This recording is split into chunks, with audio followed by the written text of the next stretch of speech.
empty the chamber on them. And how do you do that? 4 to 6 seconds, point A to point B, everything you got. Everything you got. Turn that shit up. Let's go. Welcome to Scoop World Order Live Edition. It is a crazy offseason already. There is a lot of movement. There's some fantastic news for the 2023 Buckeyes.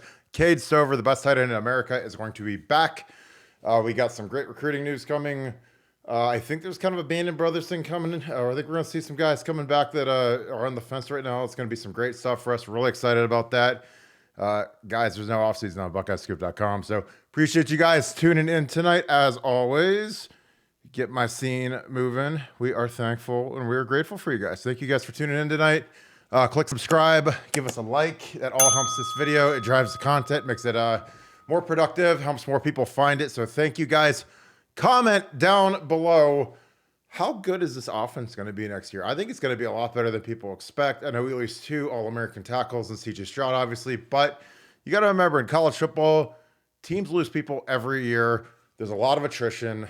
But, you know, with our quarterbacks and the way Ryan Day and Corey Dennis and Todd Finch develop quarterbacks, I never worry about quarterback anymore. I really don't. We've had Dwayne Haskins, we've had Justin Fields, we've had CJ. Each one of them, you're like, how could we ever replace this guy? There's going to be a drop-off. There hasn't been a drop-off. We've got an unbelievable streak of Big Ten, first-team All-Big Ten quarterbacks, because all the way back to Braxton Miller in 2012, which is incredible. We've been the first-team All-Big Ten quarterback every year since then. So guys have come and gone between Braxton, JT, Justin Fields, Dwayne Haskins, CJ Stroud, you know, in a different order. But I don't worry about the quarterback position. So I'm super excited. I think that the team's going to be great. ESPN has us ranked number 2 in the nation in their super early preseason poll. So we have a lot to talk about. Super excited about this offseason. I think there's a lot of pups that are biting and they're ready to eat, and it's their turn. And we got some fresh faces on campus. We got some really, really good freshmen that have just enrolled at Ohio State for winter semester, and they're going to get broke off by Mickey Marotti. So with that being said, as always, thank you guys for tuning in tonight. I'm going to bring in my good friend Nevadabuck. Nevada, how are you tonight? I'm doing great, man. So that was a heck of a national championship game last night. It was very, very exciting. Watched it like 3 or 4 times since then, kind of run it back. And I'm sure ESPN and the committee really feels good about the way that they set that up. And who could have seen that outcome? You know, that was so unpredictable, just lots of twists and turns in that game. So, you know, exciting time for college football indeed. Well, I think that one of the benefits to the expansion of the playoffs is that I think it'll delete championship games that are like that. I think it's going to end up being a lot of Bama, Georgia. It's going to be a lot of Ohio State, Bama, a lot of Ohio State, Georgia. I don't think you're going to see these TCUs. I mean, that's going to be their swan song in terms of making it into the big dance. Do you think, let's make you the czar of the committee. It's not a committee, it's just you. Who would you have picked and how would you have reseeded the teams? Would you have gone with a true best 4, or is it still, well, you know, these guys didn't play, you know, a really good Tennessee team and, you know, a good LSU team that was on the road, or do you still like reward TCU for being the best of a very average to below average conference? Well, I think you've got to look at body of work. And, you know, the thing that kept getting glossed over in the story of TCU was, oh, yeah, well, they've only lost 1 game. It was the conference championship, and Ohio State didn't play in the conference championship, blah, blah, blah. But, I mean, TCU had dodged – I mean, I think they had 6 or 7 games that were 1-score games and a few that were like the last play of the game. So the whole item, if we ever hear the committee use the word game control, I reserve the right to like go down there and take a group of people a la January 6th and storm the campaign room and oust those guys, because that was, you know, it clearly didn't mean anything. It was just about the record. And, you know, what I thought was silly was the way they set it up. In theory, Georgia could have lost in the SEC championship game. Michigan could have lost in the Big Ten championship game. TCU lost in the Big 12 championship game. And I'm not sure they would have changed the seeding. I'm not sure they would have changed those from 1, 2, 3. And I just think that's the thing that's ridiculous. TCU clearly should have been 4. You put Ohio State at 3. It guarantees an Ohio State-Michigan rematch in the semifinal. one of those two teams is going to go up against Georgia in the national championship game. Instead, they had that debacle that they had last night. It was embarrassing. Clearly Ohio State was the second best team in the country. I think they're the best team in the country. Nobody will never convince me that we weren't better than Georgia that day.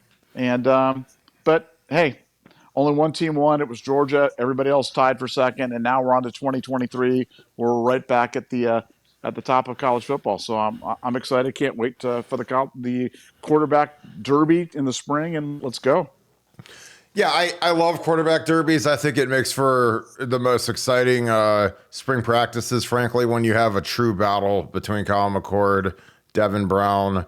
I think that those two guys are going to go. It's going to be fierce. I think, obviously, Kyle has the edge right now. He was the true backup last year. He was the guy that got in first before or as soon as CJ Stroud would be pulled from a game when we were up by enough. And he also started the game against Akron 2 years ago. So it's going to be really interesting because I think Devin Brown has a higher ceiling, but he's a year younger. Obviously, Ryan felt like Kyle was the backup. And I think that a lot of it is, if you, for whatever reason, think that Devin is better, and you put him ahead of Kyle, and Kyle's probably out. I mean, this is how the quarterback world is now. The quarterback world it's very touchy. It's very, these guys, they know they have to play in the world of being a quarterback dad, parent, the little enclave that comes with being a quarterback. Only one quarterback gets to play.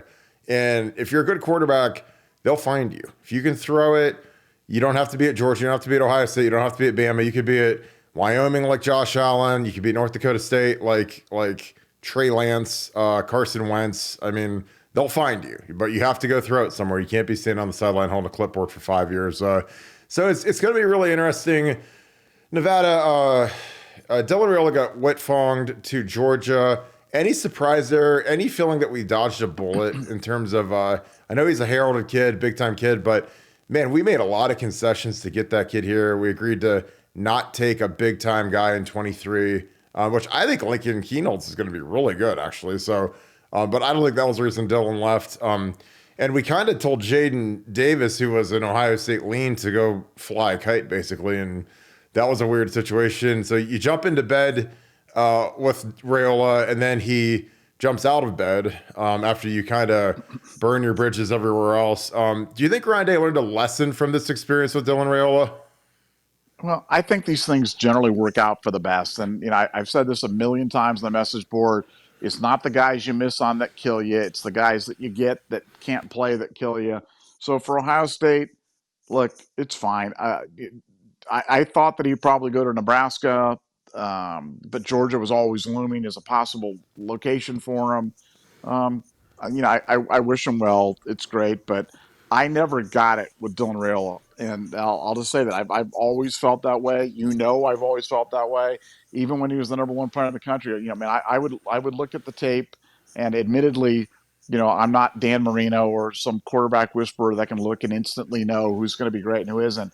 But it never made sense to me why he was the number one player in the country. And, when I saw some of the results from his team, it never made sense to me either. So did we dodge a bullet? Who knows? But I like the guys that we have. To your point earlier, which is a great point about McCord and Brown.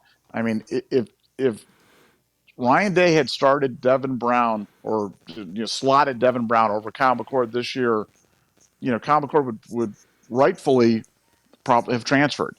And now, what does your quarterback room look like? It's Devin Brown and Lincoln Kynels. I mean, like you have to play that game, and it's scary. These quarterback situations are awful scary. I remember when we brought in Justin Fields, and then Matt Baldwin and Martell left. I mean, the great news is we got Justin Fields. The scary news was if Justin Fields went down, it was Gunnar Hoke time or whatever, or Chug. Chug. It was Chug. It was Chug's time. So, I mean, these things, your quarterback room can go from being a strength to being super scary. I mean, I just think back on the year when we lost, Braxton Miller to quarterback, and then we throw JT Barrett in there and we lose him, and then we go to, Cardale Jones and we win a national championship. if you're down to your third, who's your third quarterback now? Like Xavier Johnson or Mitch Rossi or something like that. I mean, like, you don't have three quarterbacks anymore. So it's times are changing. It's definitely exciting, and managing the expectations and the opportunities for quarterbacks is certainly top of the list. And I'm glad that's Ryan Day's job and not mine. Yeah, it's, again, you've seen, I mean, Ohio State has had some of the greatest quarterbacks in college football history over the last 6 years. I mean, Joe Burrow, Haskins, Justin Fields. And I mean, you look back at some of the situations, like obviously the Haskins Burrow thing was a hot topic. That was a true quarterback competition. It's funny, there's nothing that's funnier to me than the revisionist history experts that literally are, I wanted Burrow the whole time. Whatever. I was like, there wasn't anybody that wanted Joe Burrow when he was here. There was literally nobody, because Dwayne Haskins physically was, as gifted of a thrower, probably the most gifted thrower in school history, was as big as a horse. And the kid was a year younger. That's the thing I always say. I'm like, guys, if in doubt, take the guy who's a year younger. He was a redshirt sophomore. So if you start Haskins, you, in theory, could get him for 3 years. Now, obviously, he had the greatest season in Ohio State history, 50 touchdown passes, and went pro, and he should have. His top 15 pick. And then Joe Burrow that same year went to LSU, and he wasn't good. He was very average. Again, his own dad literally said that he hoped he'd get drafted late and maybe get a shot in camp and see where it goes. I mean, if not, he'll be, a GA for LSU, in 2021 or whatever. But, he went down there in 19, was very average. It was on nobody's radar. Nobody thought he was going to be, turned into basically the god of college football. But then he must have ate the limitless pill, and all of a sudden, he became the greatest he had the greatest season in college football history. Wins the national title, Heisman, every major award, like 60 touchdown passes, like just insanity. And now he's going to be a $60 million a year quarterback when he re-ups to the Bengals. So I don't know if this will work out like that. Like, if there seems to be a leaning, because, I think deep down by the end of spring ball, we'll know, and the coaches will know, and the players will know who the starter is going to be. I mean, they might try to play it coy and do that BS to try to hold those guys, but it'll be interesting to see if one of those guys takes off after spring ball, like Joe Burrow did. I mean, because those guys are both good enough to start. Only one of them's going to start. And if one of those guys gets out of there, I think that there's a good chance. Nevada, what are your thoughts? Is there a chance that week one of the 2023 season, those guys are both starting somewhere, one at Ohio State and one elsewhere? I mean, look, I think everything's on the table. I think that could certainly happen. I think you could have kind of the situation that that Michigan did this year, where you have like one start the first game and one start the second game. I mean, there could be just a limited, a limitless number of possibilities with these guys. You almost hope that one of them just storms out and really, takes the position by storm. But again, having said that, that means the other guy leaves, and now you're down to one quarterback and a true freshman. So, I mean, these are crazy times in college football, and I just know, like you said, it's going to be an open competition. The players will know. The coaches will probably have a pretty good idea by the end of spring, and may the best man win, and hopefully whoever it is willing to run the football when presented with the opportunity, because that's my only wish for 2023, is that we have the CJ Stroud circa Georgia game, instead of having to put up with what we did for the other 23 games of what could have been with that OSU offense. But yeah, let's hope for a passing, running quarterback and lots of wins in 2023. Well, I mean, again, we said it 1,000 times watching CJ. I mean, him running against Georgia won us the game. If our kicker would have nerved up and hit that field goal, everyone would look back and say, look, CJ's scramble was one of the best plays in Ohio State history. Because again, you can't defend it. It's impossible to defend when you've got receivers as good as we have, a tight end who's as good as we're going to have with Cade coming back. Obviously, Cade wasn't on the field for that play.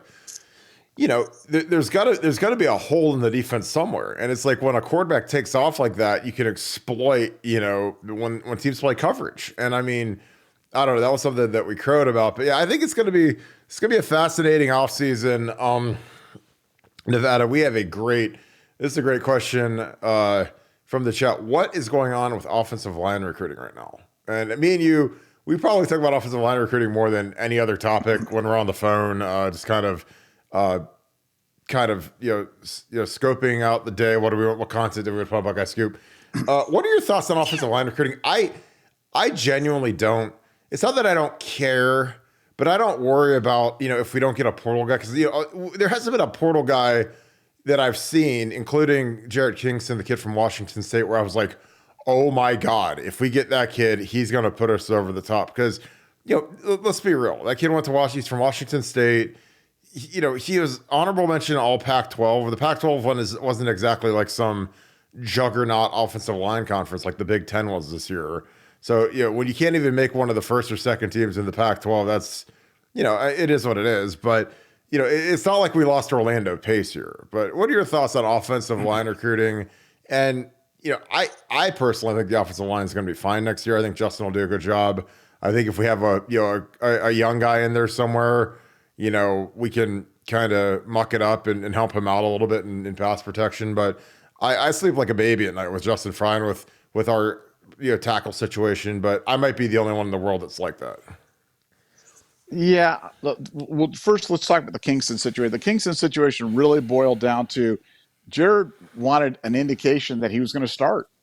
And Ohio State really wasn't in a position to give that to him. And, one from Kingston's standpoint, if I put myself in those shoes, I understand it. He doesn't want to come out here after all these years out there in Washington State and go somewhere and not play or not be the starter. And from Ohio State's standpoint, they're really not in a position to make a commitment like that. Because like you said, he is an Orlando Pace. So when we talked about the visit went fine enough, but he's kind of a kid that plays it close to the vest, but there really was a sense from Ohio State that this would have been surprising to get him. So for members of Buckeye Scoop, I know that this news wasn't surprising to them because we had talked about this before. But, I think in general, you and me are probably on the lone island of we're going to be okay. I've asked the question, I posed it to the board. I'll pose it on here. I pose it in Twitter land. When's the last time Ohio State had a bad offensive line? And, I had one person say, well, it was 2011. And it's like, well, that line was like That was me. Jack Muhort and Andrew Norwell and, Corey Mike Lindsley. Adams, Corey Lindsley. Yeah, Corey Lindsley. I mean, it's like, Pro Bowler. When these are our last bad lines, it's like, we haven't had a bad offensive line in a very, very, very long time. So I think what we have right now is just a lot of guys who haven't had their chance to really shine. And in the limited views that we've gotten from a guy like a Josh Fryer, who, literally hasn't played, stepped right in and we didn't miss a beat with DeWan. So am I worried about offensive line? No, I just think we've got a bunch of dudes in there that haven't had a chance. When they step up, they're going to play, and they're going to play well. So do I hope we get some good news to take away all doubts would be to have a Luke Whippler or a Matt Jones come back. That would eliminate all doubt. But even without that, I think we're going to be just fine. With that, then I think it's going to be an embarrassment of riches. So I'm not that concerned about it. The portal. You've got to use the portal carefully. It's got to be making sure that you've got clear upgrades over what you have. And Kingston would have been nice to have, but certainly wasn't a must get. So I'm not in we have to get guys in the portal or bust, because I like the guys in our room, and so that might put me in a minority, but that's where I'm at. Yeah, I think that with Josh Fryer and Donovan Jackson at tackle next year, we'll be fine. Like, I think Donnie, it's funny because, Donnie was a big question mark, kind of started slow to start the year, and he ends up being all Big Ten. His first team all Big Ten as a true sophomore. Like, that's really, really hard to do. Like, I don't know how many true sophomores have ever made all Big Ten, like first team all Big Ten. Like, I remember Joe Thomas did it, and that was a big deal. Usually there's a lot of deference towards seniority, towards older guys, to guys that, kind of have preseason hype, and then, it kind of builds, and as long as they have a good year, it maintains into being first team all Big Ten, excuse me. But he was fantastic. And I mean, I know that he's our strongest offensive lineman. He's strong as an ox. Him and Luke Whippler they lift every weight in the gym. They're monsters. And then you have Josh Fryer, who stepped in, played for DeWand, and I mean, when DeWand saw how well Josh Fryer played, like magically he healed up really fast. It's funny how that works sometimes with these guys, because you don't want to get Wale pipped because you've got an achy something, and then all of a sudden you're like, oh, I'm the sixth guy now. I'm the guy that wears number 41 and is the sixth tight end. Something that I love that Ryan Day does though is he puts whoever our sixth man is on the offensive line, he puts them in a tight end jersey. He puts them in 41. They put that on them so they can run unbalanced sets where you have a bigger 300-pound guy lined up as a tight end, and he's not listed on the roster, which is hilarious because, Josh Fryer is generally number 70, and he'll put on a 41 jersey and he'll go in at tight end. And, when you're up in the booth and you're trying to identify personnel and you see a 41 come in, you're like, oh, who's that? Is that a tackle? Most guys have a book that we like to do that unbalanced stuff. But I think it's genius because not only does he give you a little more push at the edge, but it makes that six offensive linemen really stay dialed into the game.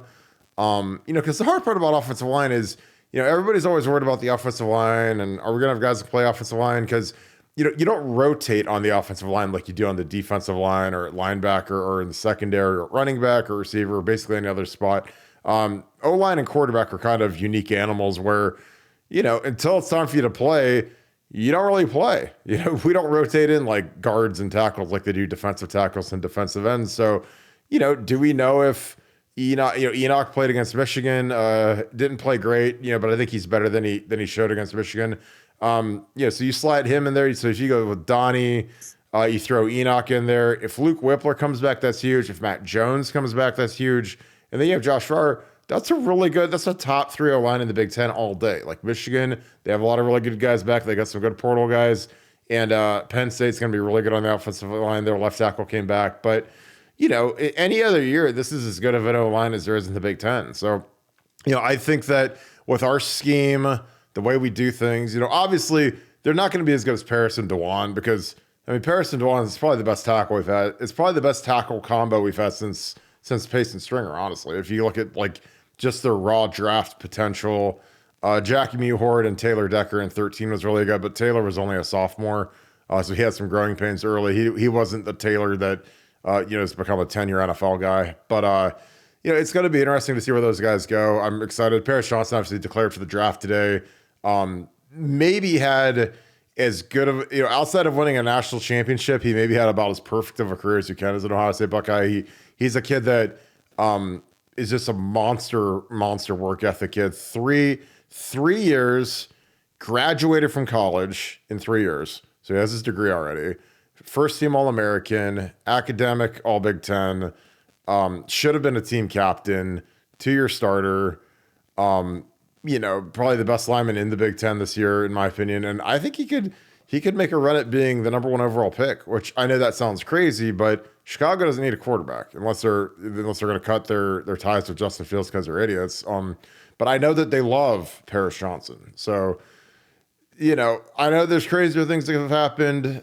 He's a dark horse, but his upside is immense. 6'7", just shredded, just a big, and he's a really mature kid, smart kid. The Paris Johnson Junior Foundation, obviously it helps veterans. It's a great cause. They won a national award this year.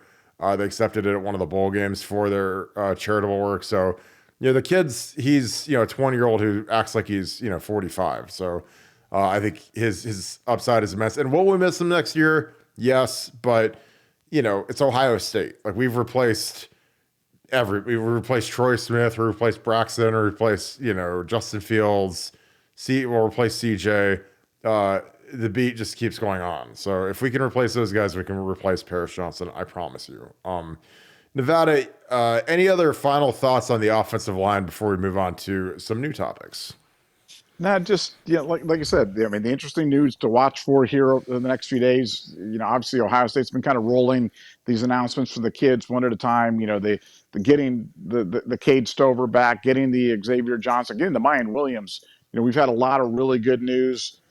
You've got 2 big pieces there with Whippler and Matt Jones on top of other guys. So that'd be my last words on the offensive line. Let's see what happens with those 2 guys and see what places we have to to fill and who's going to have the opportunity to step up in the spring. But that's the next imminent news that should be dropping in the next 2-3 days. Yeah, absolutely. Guys, keep the questions coming. We got super chats available if you want to guarantee an answer, because we have a lot of chats going on here. It's a good question, Donovan King. I like this one. Kirk, do you think Matt Jones benefits from coming back for another year? I know we'd love to have him. I think he does. I know it's insane to be a super senior 6-year guy, but I don't think his stock is particularly high in the NFL. Finished the year injured, missed Michigan, played decent versus Georgia. But, you come back as a 6-year, you're the big strong guy. Because I think if he goes now, I don't think he gets drafted. He might, he'd probably be a camp body, fight for a shot on a practice squad, maybe be the last guy on the roster, which would be fantastic. But, he comes back for a 6-year, gets another year starting, really has a big year, working in combination with Luke. I think he could be drafted. I think he could be a draftable guy. I think, when you're a 6-year guy, you should dominate. You should be a dominant player, because you're just older, stronger, whatever. I think he should come back. I think it would be smart. Again, start your master's degree, get the first year of your master's done and paid for. I would have loved it, if I would have came back for a 6-year, because I'd have gotten half my MBA paid for, but the school paid for my MBA anyways because I was a graduate assistant. But I think coming back would be a really smart move for Matt, especially with Luke, because you already have that chemistry between the interior guys, especially when you work the combination blocks. That's something I don't think people talk about enough, is the chemistry between tackle guard and then guard center is a really big deal. Because I played with good guards, I played with terrible guards, and not so much at Ohio State, more in the NFL. I played with some guards that just weren't very good, and it's just tough. It's like you gotta work in concert, because if you don't, you can get hung out to dry pretty bad by a bad guard, and it's ugly sometimes, but it's all good. Oh man, this is a blast from the past. DW, thank you for the super chat. Again, the super chats are automatically answered. Here you go, Nevada. Kiata Goodwin is transferring from Kentucky. Perfect replacement for DeJuan. He's 6'8", 340. He's probably like 380, 4-star. Where is Fry? Do you want to take a crack at that one, Nevada? Because I will give my thoughts on Kiata Goodwin. Now, I'm going to let you do it, because I know this is like my Christmas gift to you. I'm going to hand this one to you and let you go. Okay, so Kiata Goodwin was, again, the funny thing with a lot of recruiting is that sometimes people, they get really distraught, they get upset because, he's a 5-star guy, he's 6'8", he's a tackle. What are we doing? How do we lose to Kentucky? But there's just something about this kid that I don't like. And I've been around, when I worked at the Woody Hayes and I worked at Ohio State, I was basically the assistant offensive line coach as the offensive line GA. And I was in all the recruiting. I was texting kids, calling kids. I got to know the kids. I was really into recruiting. I loved recruiting just because, when you're in recruiting, you basically get to, it's like you get to pick your own horses. You get to, how hard you want your life to be. If you get really good players, your life is really easy. If you get really smart, really good, really tough players, your life's amazing. If you get guys that are lazy, prima donnas, dumb, that whole thing, you kind of recruit your own problem. So with Kiata Goodwin, it was really weird because, the kid's big as a house. There was a thought that Ohio State was a leader at one point. And he just was like, it's something weird. He's got some weird people around him. And then when, his finalists came down, his final two was Kentucky and Michigan State. And this kid had Alabama for an offer. He had Georgia, he had Clemson, he had us, he had Michigan, USC. I mean, he had all of them. He's one of the guys that just literally has 130 offers. Every school in the country has offered this guy. And his final two were Kentucky and Michigan State, which was a giant red flag for me, because I'm like, if you want to really be developed as an offensive lineman, would you not go to Alabama or Georgia or Ohio State or Michigan? I'd be fine. If my kid wanted to go to any of those schools, I'd be fine with it, just because I think that, they do a good job developing offensive linemen. He picks Kentucky, which is weird because they're not known for an offensive line. Their offensive line stunk this year, and he didn't play. And There was an incident with Ryan Day where Ryan Day lit into this kid because this kid was kind of acting like an idiot. And, Ryan is funny because he'll tell guys, hey, this ain't the place for you, And so it was interesting when he picked Kentucky and, there's this contingency of people that hated Greg Strudwara and they just went to town on Stud. And I'm like, dude, Ryan Day didn't want this kid. So what, like, if you're the offensive line coach and the head coach tells this kid to go buzz off, like, there's nothing the O-line coach can do. And again, sometimes when you don't take a kid like that, you dodge a bullet, because when you have a kid that, again, Kentucky got him last year, hooray, 5-star giant kid, and he's in the portal like 6 months later, and he didn't play, and he's a big kid, he's a weight kid, but I don't know, there's something about this kid, and the fact that he's still in the portal speaks volumes to me, because for me, I just think that you need, if I'm getting in the portal, I've already made my backroads connections to the program I'm going to go to. And I'm in the portal for about 2 days. I go visit the school and then I commit and that's it. Like I don't jump in this portal unless I know exactly where I'm going. So for a kid that had all those offers, it's not like he got snapped up by Bama instantly. It's not like he got snapped up by Georgia instantly. It's not like he got snapped up by Michigan instantly. Like he's just out there floating around. And again, I'm sure he'll land somewhere. He's too big.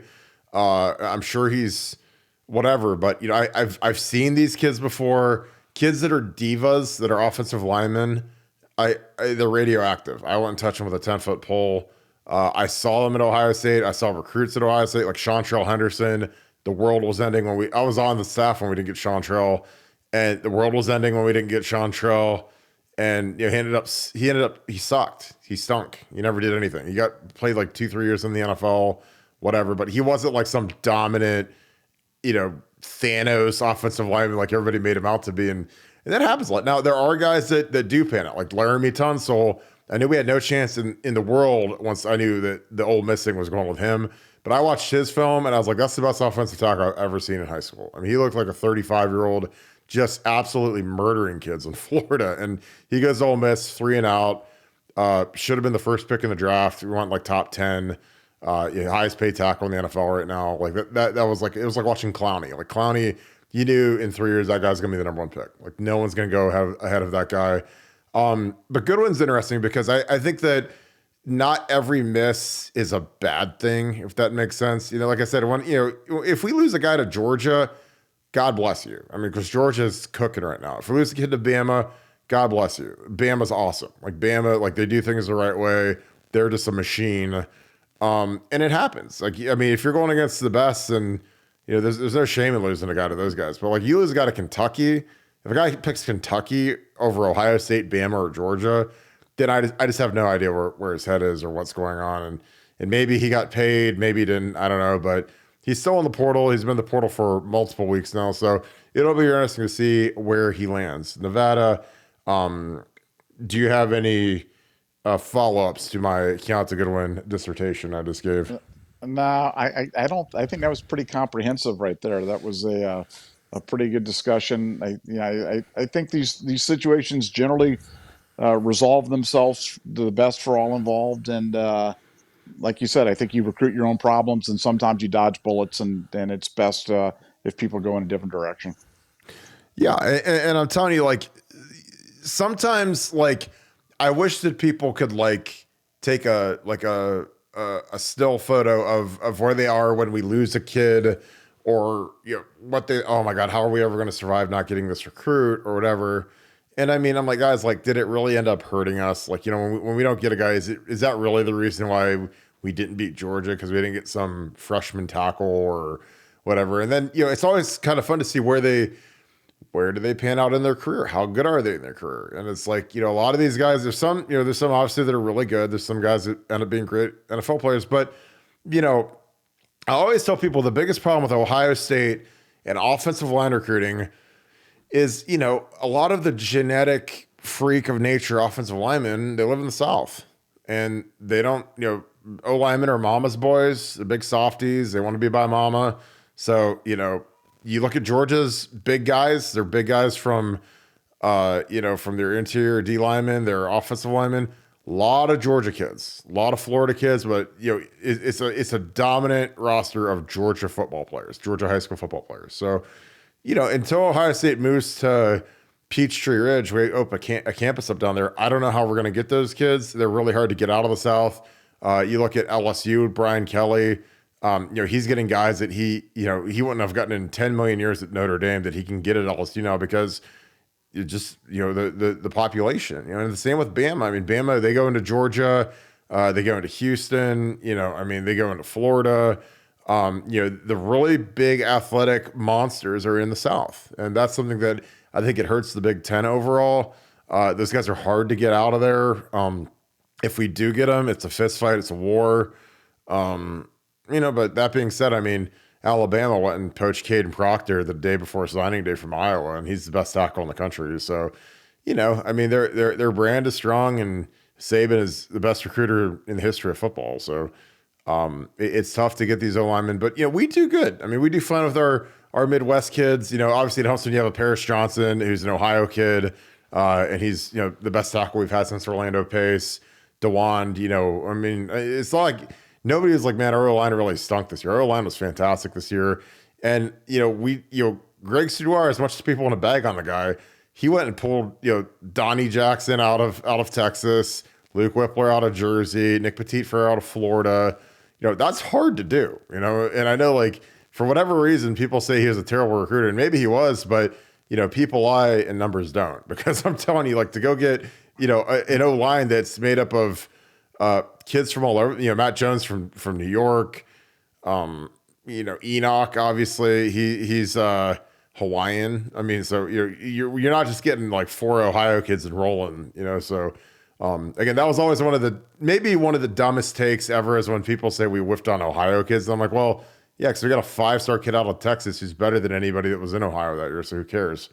Nobody penalizes Brian Hartline for not getting the top 3 receivers in Ohio when you can go get Brandon Ennis and Carnell Tate and dudes that are just flat out better. Because face it, Ohio State, to be competitive in a national college football landscape, they have to go national recruiting. They have to go into the South and get the speed and the big, fast, athletic people to be able to beat Georgia and Bama. And again, you look at Kirby Smart, you look at Bama, those guys they didn't want to see Ohio State. I mean, you think Kirby Smart, if they said, hey, do you want to play Ohio State again in the championship or play TCU or Michigan? He's like, give me those other guys. There's no way in the universe that he wants to play Ohio State again. Nevada, any other thoughts on that before we move on to some of the chat on maybe some guys coming back? Xavier Johnson, Cade Stover. Anything else you want to hit in regards to offensive line recruiting? Well, I just think recruiting in general. I just think, to your point, and the point you made earlier, look, we came within a kick, a field goal that we make probably 70% of the time from winning the national championship this year.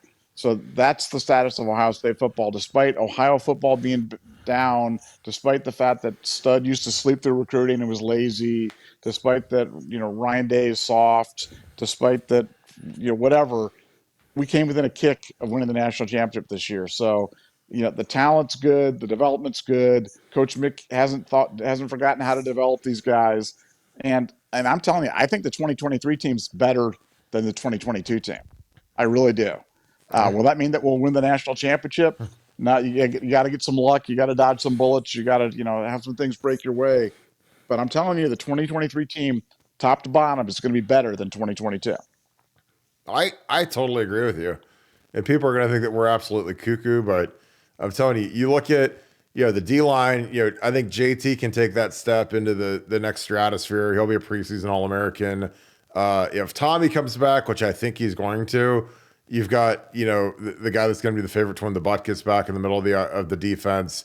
Lathan was fantastic, minus, he kind of fell off a cliff the last 2 games. But, I mean, up until then, man, he was really good. And he was fresh off of a pretty catastrophic injury in the Rose Bowl. So, that kid, for as fresh as that injury was and as productive as he was, it was almost remarkable. Our corners are going to be a year older, with Denzel.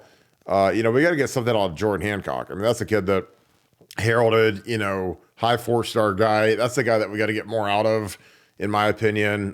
We got Jihad Carter, the kid from Syracuse, as one of our new safeties.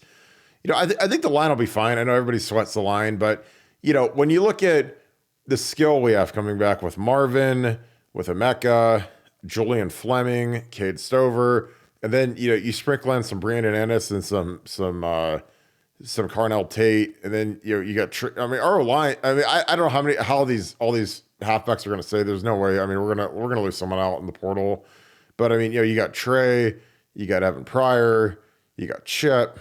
I mean, you got Mayan Williams. Like, I mean, this is the deepest running back room in Ohio State history as of today. Now, again, the hard part is you got 5 guys that could probably start at 85% of the college programs in America. So that's fine. This is, that's just part of, it's part of football. Like, you don't want to have a bunch of guys that can't play. So, it's better to have 6 or 7 guys that can start. And then you throw in X, I loved when we went tempo with Xavier Johnson, and he's like Robert Woods. He's a guy that can play running back. He's a guy that can play slot.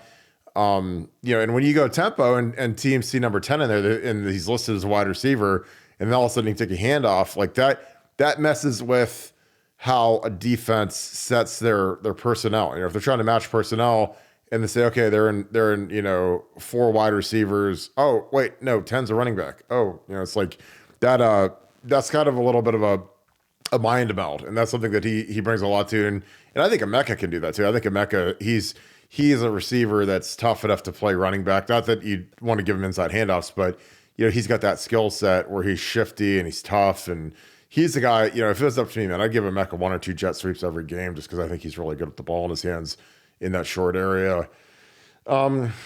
Nevada, outside of obviously the offensive line and maybe and probably quarterback, how big of an upgrade do you think there will be at the different position groups? Well, again, guys just get a year older. With natural maturation, guys get better, and having Steel Chambers, come back at linebacker, and then we're awaiting the Tommy Eichenberg news, which I think is going to be really good news for Ohio State.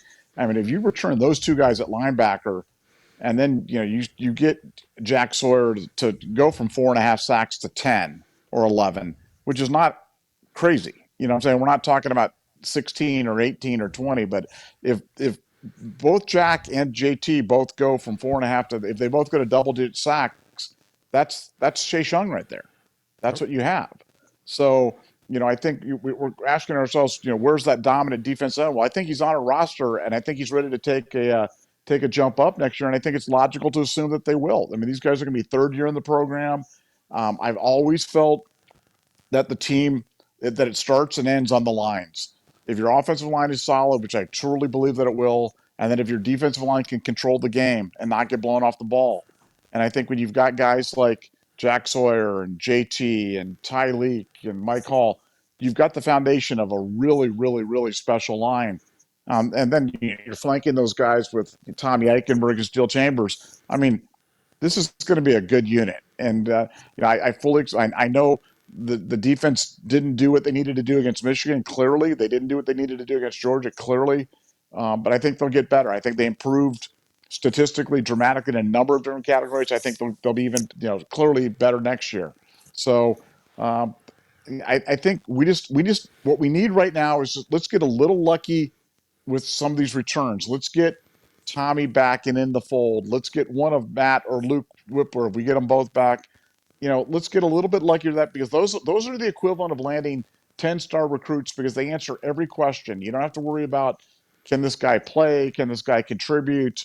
Will this guy be able to handle the rigors of college life?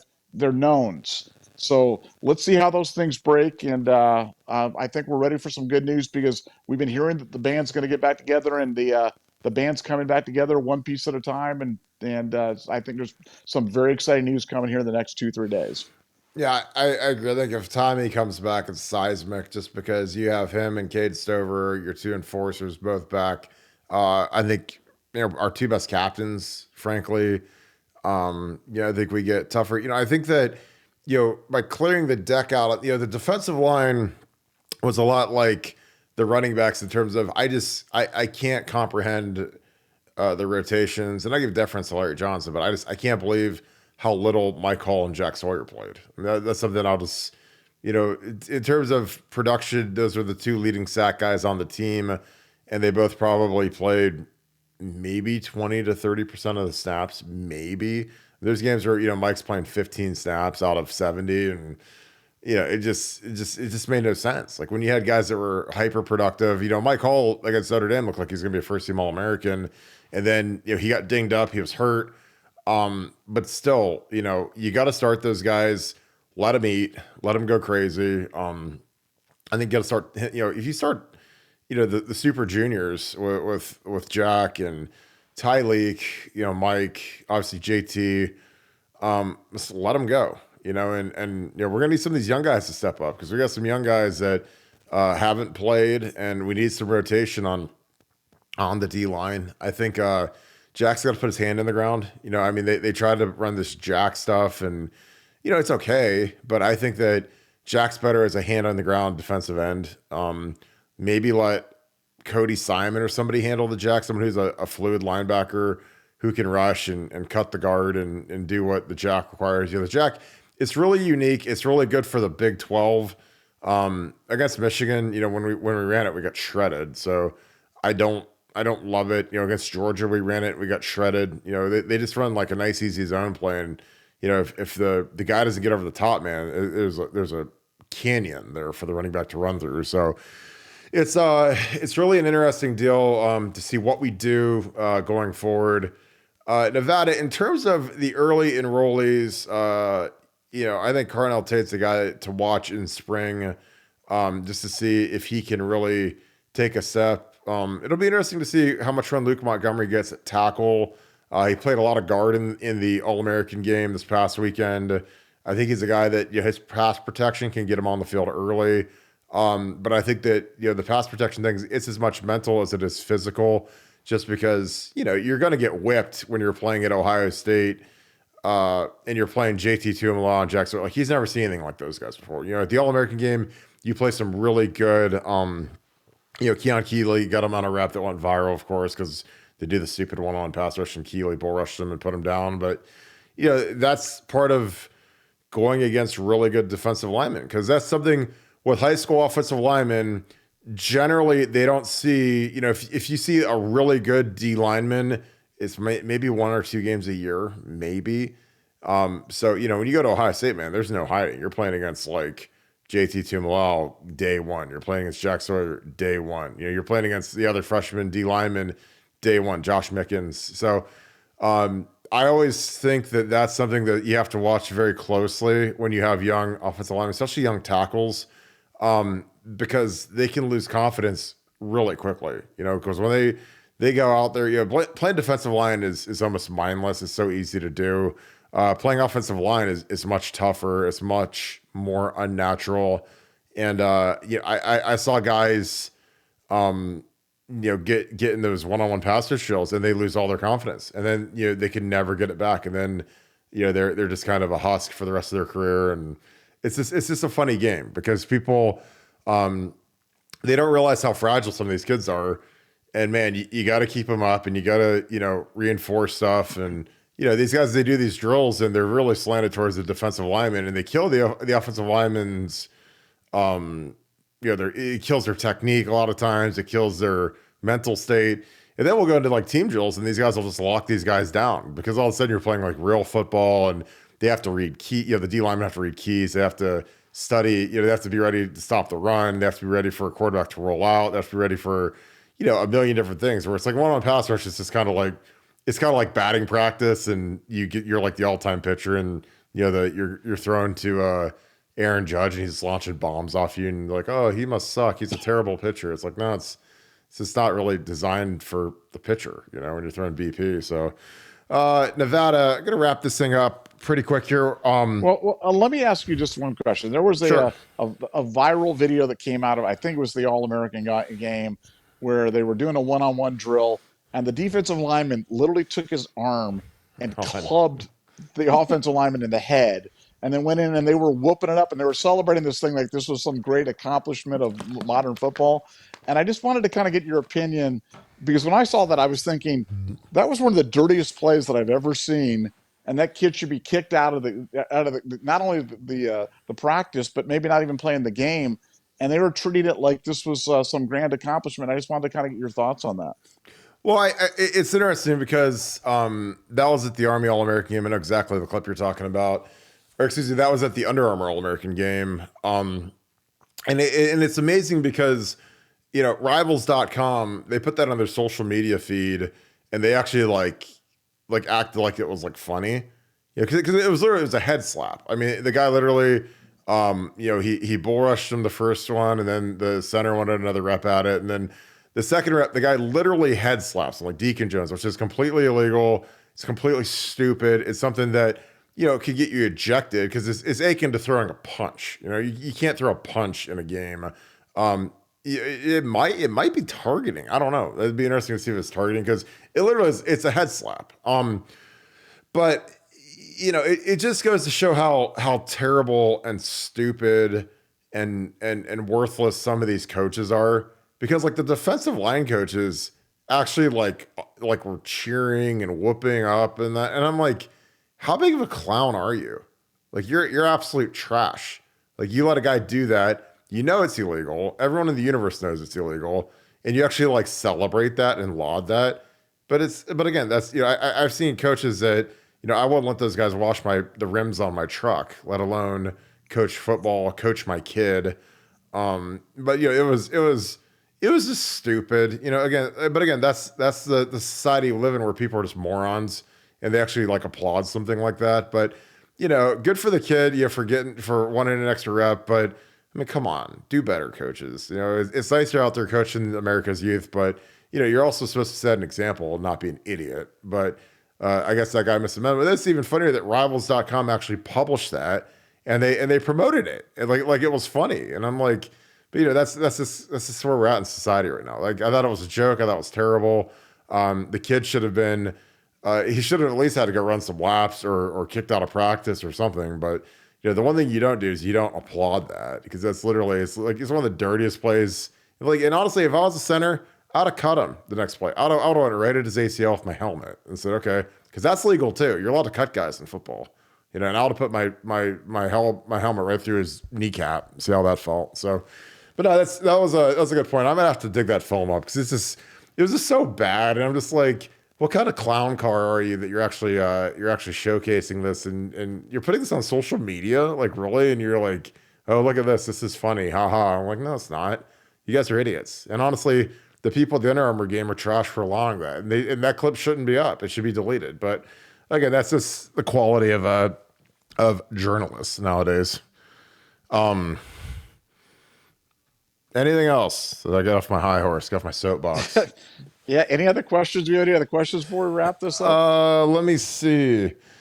We got a lot of stuff on how cold it is. Sue, are you still in here? I think Sue was in here. All right.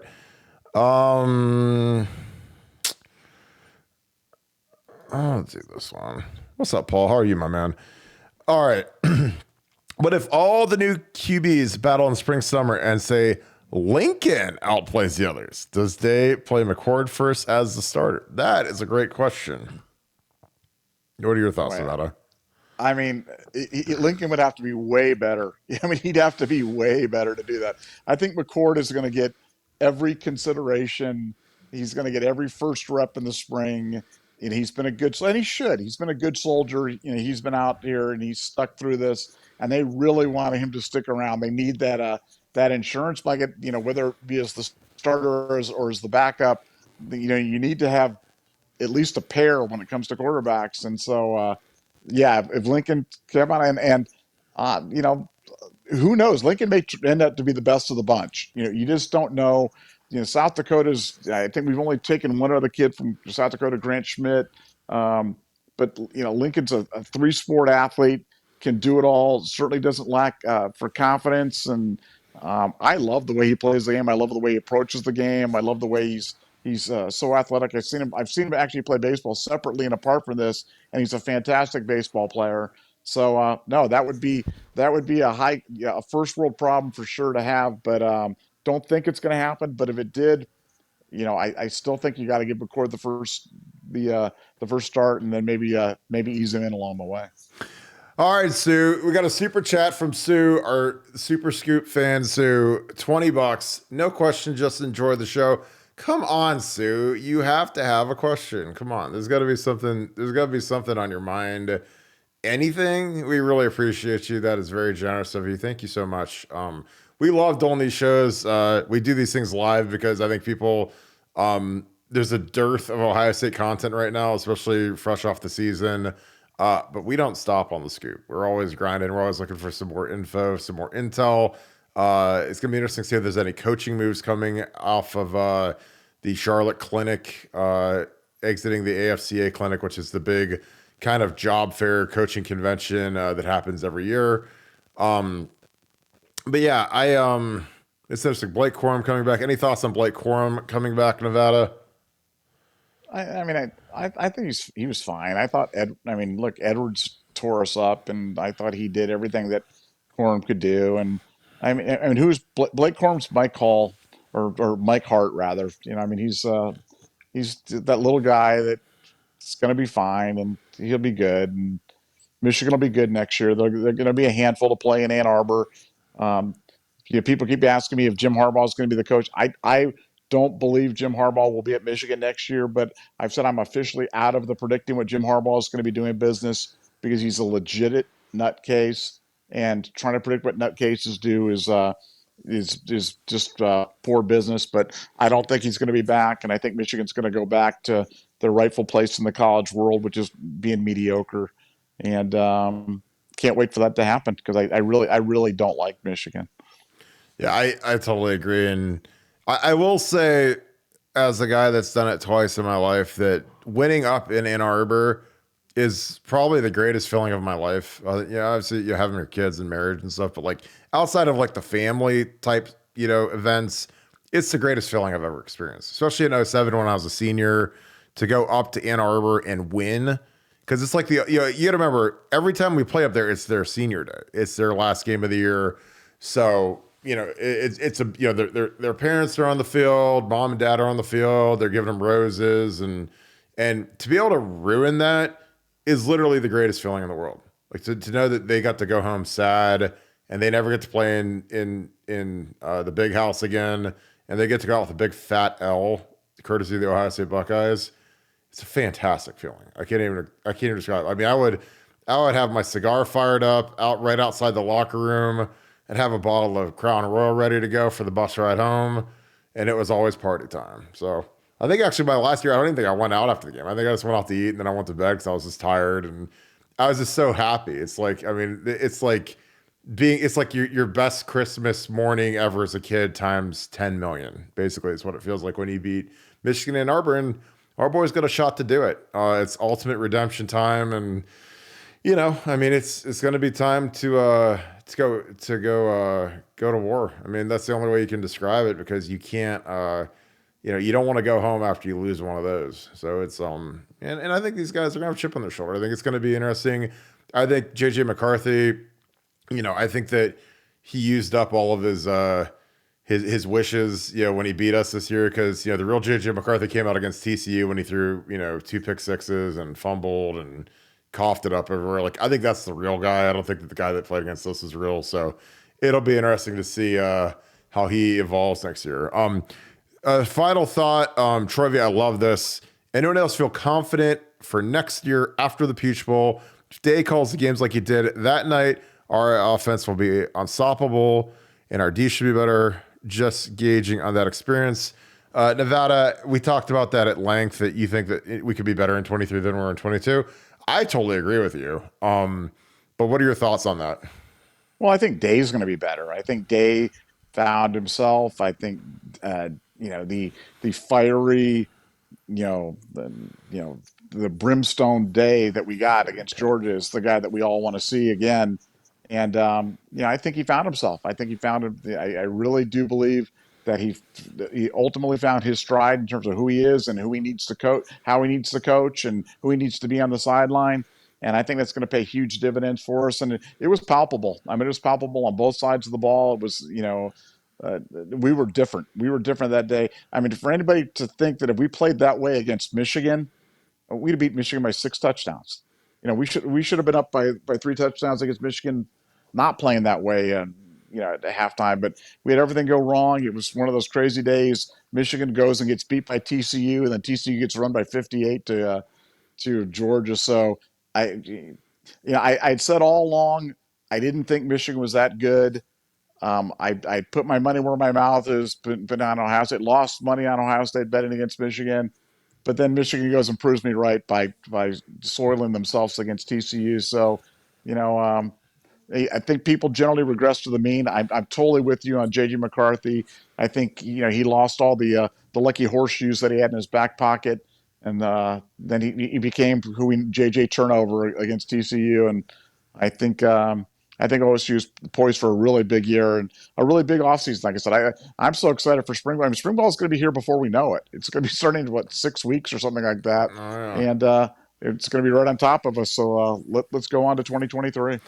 BuckeyeScoop.com, baby. We are on that crazy. Sue wrote, "I love petty Kirk. I am extremely petty, and I grew up in the. You got to remember, I'm a child of the '90s, so I had many seasons ruined as an Ohio State young fan when I grew up in Florida, losing to the Michigan Wolverines. So when I got a chance to help swing the tide by starting and playing really well and beating those guys, it was fantastic. Because again, there's all these vermin in Ohio. Now they're starting to pop back up again, which I hate. These guys that wear Michigan shirts and hats, Chris Webber jerseys, and Michigan basketball shorts, and you just see them. You'll see them shopping at the mall, and I was part of the group that exterminated those people. They were gone. They were dead.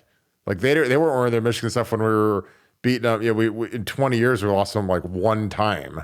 So, that's why we got to get back on the track. And I think there is something to the fact that these kids, it was easy. I mean, they grew up with us whipping them every year, beating them every year, So I think eventually they're like, oh, well, this is kind of like a layup every year, right? And it's no, it's not really like that. In the 90s, it was we had some of my heroes like Orlando Pace go up there and lose. Eddie George lose. Eddie George gave one of the greatest speech, probably the greatest speech in Ohio State history before the 05 game. And it was absolutely insane. Oh, this is a great one. Is Sam Wiguse coming back to Ohio State? I have not heard that. I don't know. I don't know. I have not heard that at all. So Nevada, Sam Wiglu's the kid that transferred to OU. Is he in the portal? I don't know if he's. I haven't heard. So that would be very interesting if he did come back. I don't know why he would. Just because our room is so loaded, you're not going to get a lot of opportunities in front of Emeka, Marvin, Julian Fleming, Innes. I don't. He's a great kid. Had a fantastic year in the MAC. Was first team All MAC. But if I'm a receiver, man, I'm not trying to play behind Marvin and Emeka and those guys. I mean, there's got to be a more opportunistic depth chart to head to. Great question. And yes, they absolutely are vermin. I see you guys. Anything else about it? I'm going to wrap this thing up.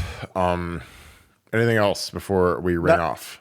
No, just like I said, keep an eye out for announcements on some early entrance stuff. I think we're going to have some good news for Ohio State fans here breaking in the next 24, 48 hours.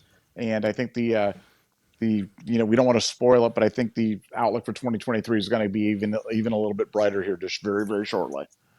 Perfect.